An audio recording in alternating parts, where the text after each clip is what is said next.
చంద్రబాబే ముఖ్యమంత్రి కావాలని రాష్ట్ర ప్రజలు కోరుకుంటున్నారని అన్నారు మంత్రి ప్రతిపాటి పుల్లారావు. గుంటూరు జిల్లా చిలకలూరుపేట అభ్యర్థిగా ఆయన గురువారం నామినేషన్ దాఖలు చేశారు.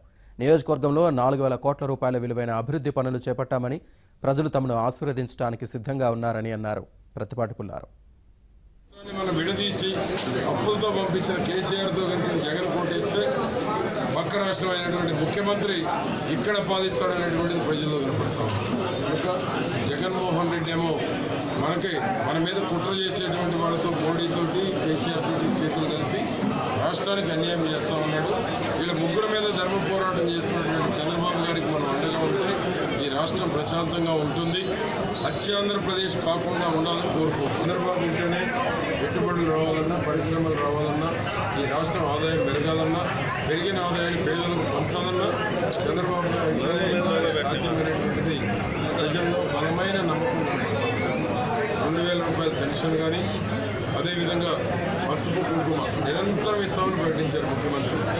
అదేవిధంగా అన్నదాత సుఖీభావ, చంద్రన్న బీమా, పెళ్లి కానుక, విదేశీ విద్య, సిమెంట్ రోడ్లు, అదేవిధంగా గ్రామాల్లో మౌలిక వసతులు, మరీన్ రోడ్స్ కానీ, శ్మశానాలు కానీ, కబ్రస్థానాలు కానీ, అదేవిధంగా కమ్యూనిటీ హాల్స్ కానీ, మసీదులు కానీ, చర్చిలు కానీ, ఇమాముల మోజము నియోజకవర్గంలో కానీ, దుల్హన్ పథకం కానీ, ఈరోజు ప్రతి ఒక్కరికి ఇల్లు లేనటువంటి ప్రతి ఒక్కరికి ఇంటి సౌకర్యం కానీ, మోడర్నైజేషన్ కానీ, కెనాల్స్ రిఫ్రిజిరేషన్ రిపేర్స్లో కానీ, నదుల అనుసంధానం కానీ, ఈ ఆన్గోయింగ్ 130 రకాల పథకాలు అమలు జరగాలి అంటే చంద్రబాబు గారు అయితేనే సాధ్యమైనటువంటిది. ఈరోజు